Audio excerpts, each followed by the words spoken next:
উত্তরপাড়া শ্রী শ্রী জগদ্ধাত্রী মন্দির 1973 হইতে এই পূজা পিরোজপুর থানাধীন কদমতলা ইউনিয়ন চলে আসছে।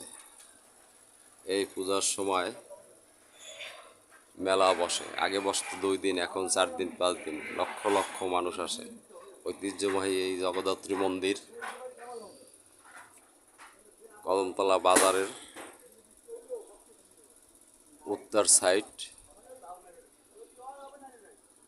অনুষ্ঠিত হয়। যুগ যুগ ধরে চলে আসছে, এখনো চলছে। এই মন্দিরের স্থানীয়